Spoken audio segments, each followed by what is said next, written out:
My family stole $50K for my college while I worked myself to exhaustion, but when my grandfather found out the truth, he cut them off, and now I own his bakery while they got nothing. I'm 21 years old. I'm in college and I run my grandpa's bakery. And I need to tell this story because basically my parents stole from me and ruined my relationship with them forever. I guess I should start at the beginning. When I turned 18 and my parents basically told me I was on my own. I don't remember exactly what day it was. I think it was like a week after my high school graduation. But I do remember perfectly sitting at the dining room table while my mom, who's an accountant and has always been super organized with money, explained to me that if I wanted to keep living at home, I'd have to pay rent. And I'm not talking about a symbolic amount like $100. No, they were asking me for $400 a month plus sharing food expenses. My dad was sitting there too. He's a project manager, and he's normally the quiet one in the family, just nodding while my mom talked. The thing is, I wasn't that surprised at first because, a lot of parents do that rent thing to teach their kids responsibility, right? But then came the other part. I asked them about college, like if they were going to help me with anything, with tuition or books or whatever. And my mom literally looked at me and said, "No, that's your responsibility. You decide if you want to go to college and how you're going to pay for it."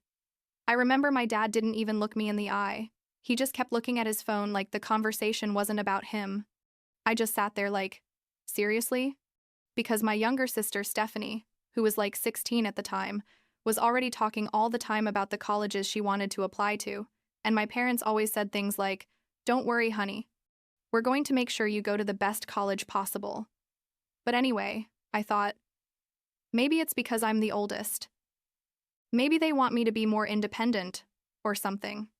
How naive I was, honestly. So I started working.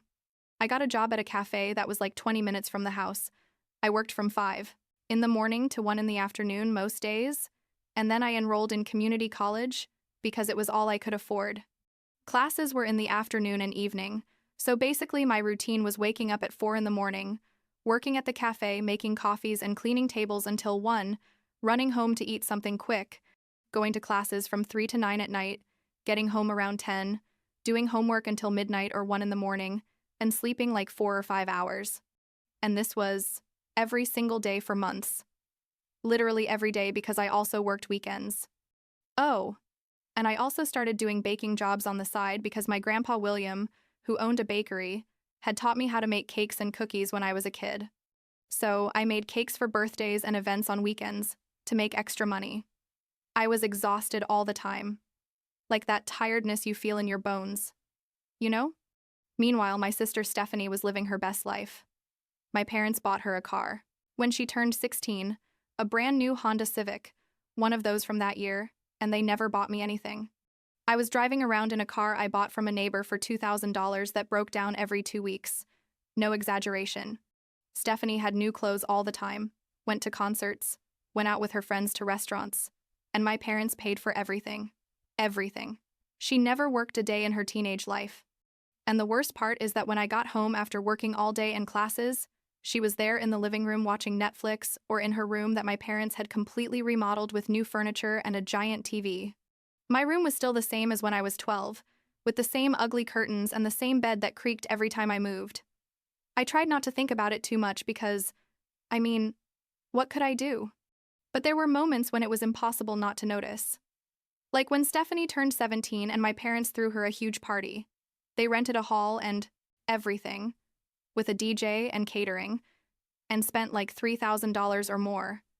When I turned 19, my mom made me a boxed cake, and that was it.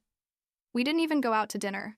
Or like when Stephanie needed school supplies or anything, my parents bought it for her immediately. But when I needed textbooks for college that cost $300, I had to get used versions online or borrow them from the school library. It was like living in 2 different worlds in the same house.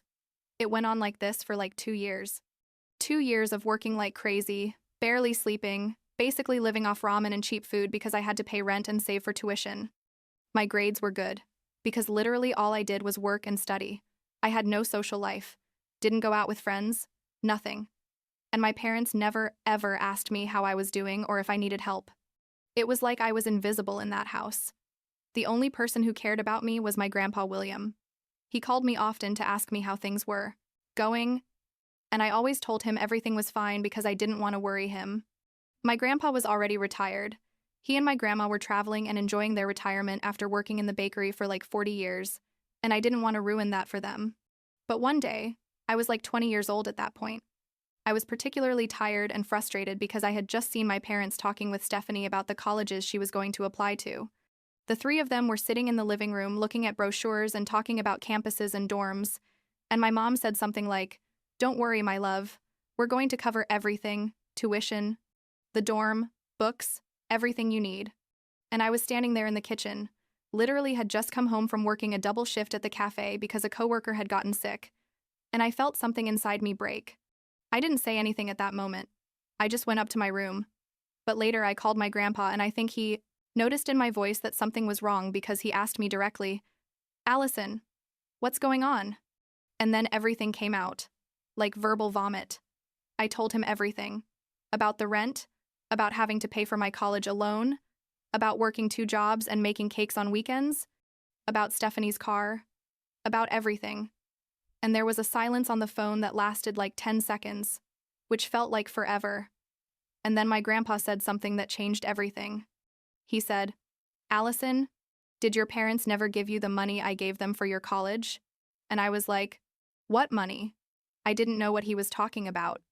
So my grandpa explained that when I was 16 years old, he gave my parents $50,000 specifically for my college education. $50,000? I stood there paralyzed with the phone in my hand, unable to process what I was hearing. My grandpa told me that he had sold a property he owned, land he had bought years ago, and when he sold it, he decided to use that money to make sure I could go to college without debt. He gave the money to my parents with the specific condition that it was for my education, for tuition, books, the dorm if necessary, whatever I needed. And my parents told him yes, of course, that they were going to save it and use it exactly for that. He told me he trusted them because, well, they're his children. Why wouldn't he trust them? He never checked what happened with the money because he assumed they had given it to me when I started college. When I hung up the phone, I was shaking. Literally shaking with rage and shock. And I don't know how many other emotions. I went downstairs and my parents were still in the living room with Stephanie. I walked in and told them, "I need to talk to you now." Stephanie went to her room complaining because I interrupted her special college planning moment or whatever. I sat down in front of my parents and asked them directly, "Where's the money that Grandpa William gave you for my college?" They must have seen something in my face because my mom turned pale immediately. My dad tried to play dumb like, "What money are you talking about?" But I wasn't playing games anymore. I said, "The $50,000 that my grandpa gave you when I was 16, specifically for my college education, where is it?" There was like a minute of awkward silence where my parents looked at each other with that look of, "Oh no, we got caught." Finally, my mom sighed and said, "Well, we decided to save that money to make sure Stephanie could go to a good college," and I literally felt like I'd been punched in the stomach. I said, "Are you telling me you took my money? Money that my grandpa gave specifically for me, and you're saving it for Stephanie?" And my mom, with the straightest face, told me they had made a family decision, that Stephanie had more academic potential than me, that she was going to go to a better college, and that the money would be better used with her. My dad added something about how I was proving to be very responsible and capable of paying for my own things, so I didn't need the money as much as Stephanie would need it. I don't know how I didn't explode right there. I asked them if they realized what they were saying, if they understood that they had basically stolen from me, that they had taken money that wasn't theirs and were using it to favor my sister, while I worked myself to death. My mom said something about how, when you're a parent, you have to make difficult decisions and distribute resources where they're most needed. And all I could think was, resources? Are you talking about me like I'm a financial investment? I told them they were liars and thieves, that they had lied to my grandpa and lied to me for years, and that I couldn't believe they were capable of doing this to me. My mom started getting defensive, saying I didn't understand how hard it was to raise 2 daughters and that someday when I had kids I would understand. But I had heard enough. I went up to my room, packed everything I could into 2 suitcases and some boxes, and that same night I left. I called my grandpa on the way to his house. It was like 11 at night, and I explained everything that had happened. He was furious, like I had never heard him so angry. He told me to drive carefully and that he'd wait up for me. When I got to his house, he and my grandma were waiting for me with hot tea and a guest room already prepared for me. My grandpa hugged me and said, "I promise we're going to fix this. Don't worry." And for the first time in years, I felt like someone was really on my side. The next day, my grandpa called my parents and basically gave them an ultimatum. He told them they had to pay him back the full $50,000, that he didn't care where they got the money from, but he wanted it back, and that if they didn't do it, he was going to remove them from his will completely. My grandpa isn't rich, but he has the bakery and some properties, and my parents had always counted on inheriting something significant when he passed away. My parents tried to negotiate, like asking for more time or accepting partial payments, but my grandpa was super clear. 3 months or you're out of the will, and don't even think about talking to Allison again unless she wants to talk to you. And here comes the part that, I'm not going to lie, gave me some satisfaction. My parents didn't have $50,000 liquid saved somewhere. They had spent part of the original money on Stephanie's things over the last few years. The car, the clothes, the trips, all of that. So to get the money they had to make drastic cuts. They canceled Stephanie's car and sold it. They canceled their plans to pay for her college completely. They told her she would have to get scholarships and student loans like everyone else. They cut her allowance and all extra expenses. Basically, Stephanie went from having everything to having nothing overnight. Stephanie called me crying like 2 weeks after all this. She told me it wasn't fair, that she hadn't done anything wrong, that she didn't understand why I was ruining her life. I explained to her what had happened, that our parents had stolen money that was mine and now they had to return it. She still thought I was exaggerating, that it was just money and family was more important. I told her that when she had to work to pay for her things like I had done for years, maybe then she would understand. It wasn't a pleasant conversation and we haven't talked much since then. Honestly, my parents managed to gather the money by selling Stephanie's car, taking out a loan against their house, and emptying their savings. They returned the full $50,000 to my grandpa, like 2 weeks before the 3-month deadline. My grandpa gave it to me directly. Deposited everything into a bank account in my name that only I could access. He told me, "This was always yours.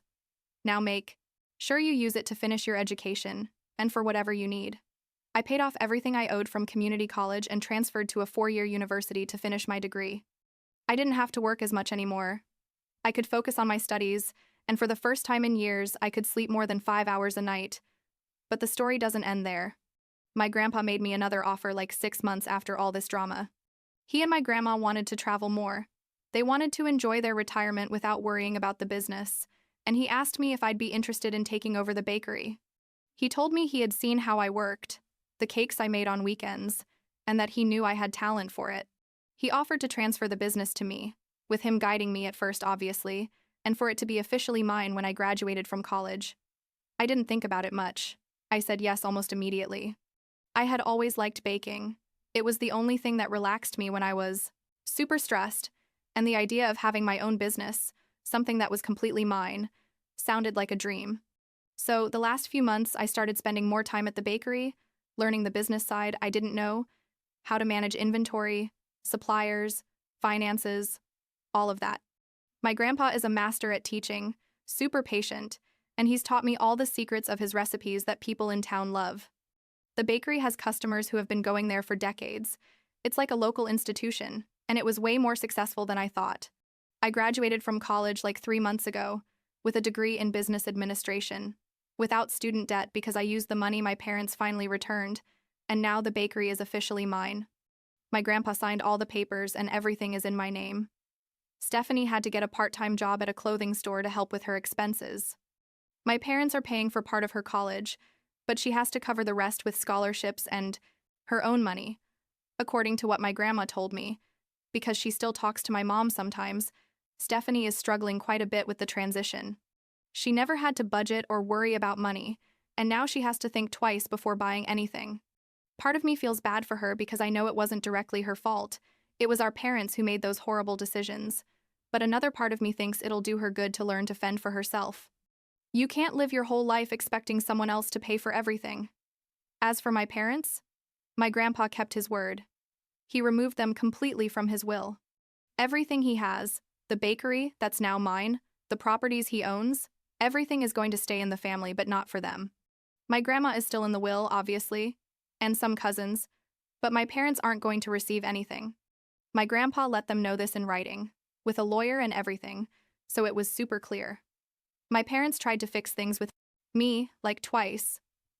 The first time my mom showed up at the bakery and told me we needed to talk, that they had made mistakes, but they were still my family. I told her I wasn't interested in having that conversation and asked her to leave. The second time, my dad sent me a long message explaining that they made decisions they thought were right at the time and that they regretted hurting me. I didn't respond. The truth is, I don't know if I'll ever forgive them. There are people who say family is family and you should always forgive, but I don't know if I can. They didn't just take money from me, they took years of my life. Years when I worked myself to exhaustion while my sister lived worry-free, and all because they decided she was worth the investment more than me. That's not something you forgive easily. And it's not even about the money itself. It's what it represents. You know? It's that they saw me suffer and didn't care. It's that they lied to my grandpa's face. It's that they were willing to let me drown while they saved Stephanie. Now I'm 21 years old. I just graduated. I run my own bakery, that's doing pretty well. And I live in a small but comfortable apartment I can afford without problems. I see my grandpa and grandma almost every day because they stop by the bakery to have coffee and see how things are going. My grandpa says he's proud of me, that I took a horrible situation and turned it into something good, and that says a lot about my character. I don't know if I have as much character as he thinks. Most days I just feel like I do what I have to do, but it feels good to hear him say that. Sometimes I wonder what my life would have been like if my parents had given me the money from the beginning like they should have. I probably would have gone to a 4-year university from the start. I would have had a more traditional college experience. Maybe I would have made more friends or gone out more. But then I think maybe I wouldn't have ended up with the bakery. And honestly, I can't imagine doing anything else now. I like getting up early and baking fresh bread. I like seeing the regular customers who come every morning for their coffee and roll. I like being my own boss. So, I guess in the end, in a super twisted way, my parents betraying me led me to something better. Last week, a lady who's been coming to the bakery since before I was born told me that my grandpa must be very happy that someone in the family is continuing the business and that she can see that I do it with love. It made me cry a little there behind the counter. I'm not going to lie, because that's exactly what I'm trying to do. Continue my grandpa's legacy, but also build something that's mine. And I'm doing it without my parents' help. In spite of them, rather. That's enough for now, I guess.